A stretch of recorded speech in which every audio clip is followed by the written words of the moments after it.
Hello സുഹൃത്തുക്കളെ, നമ്മളിന്ന് കുറച്ച് വലിയ മാവുകൾ എടുക്കാൻ വേണ്ടിയിട്ട് കൽക്കത്തയിൽ ഗ്രാമങ്ങളിൽ അലഞ്ഞു തിരിഞ്ഞ് നടക്കുകയാണ്. അപ്പോൾ അതിൻ്റെ ഇടയിൽ കണ്ട കുറച്ച് കാഴ്ചകളാണ് നിങ്ങളോട് ഷെയർ ചെയ്യുന്നത്. കിങ് ഓഫ് ചക്കാപ്പത്തിൻ്റെ തൈകളാണ് അല്ലേ, എന്ത് ഭംഗിയിലാണ് കാഴ്ച നിൽക്കുന്നത്. ചെറിയ തൈകളിൽ തന്നെ നിറയെ ഫ്ലവർ.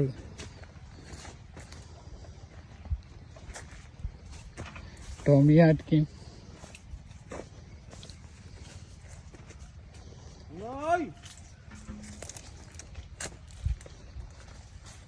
ഇത്ര അടുത്തടുത്താണ് ഇതൊരു തൈകൾ ഉണ്ടാക്കാൻ വേണ്ടിയിട്ട് വെച്ചതാട്ടോ, ഈൽഡിന് വേണ്ടി വെച്ചല്ല. ഇതിൽ കമ്പുകളെടുത്ത് തൈകൾ ഉണ്ടാക്കാൻ വെച്ചാണ്. ജസ്റ്റ് നിങ്ങളൊന്ന് ഷെയർ ചെയ്യുകയാണ്. എല്ലാം വിദേശ വെറൈറ്റികളാണ്, ഒന്നും നമ്മളെ നാടനില്ല, ഒക്കെ വിദേശ വെറൈറ്റികൾ.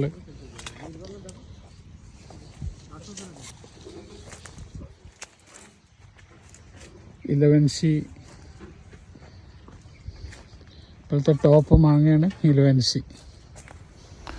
അപ്പോൾ കൂടുതൽ വിശേഷങ്ങളൊക്കെ ആയിട്ട് പുതിയൊരു വീഡിയോ ആയിട്ട് വരുന്നവരെ ബായ്. അബ്ദുൾ റസാഖ്, തിരൂർ.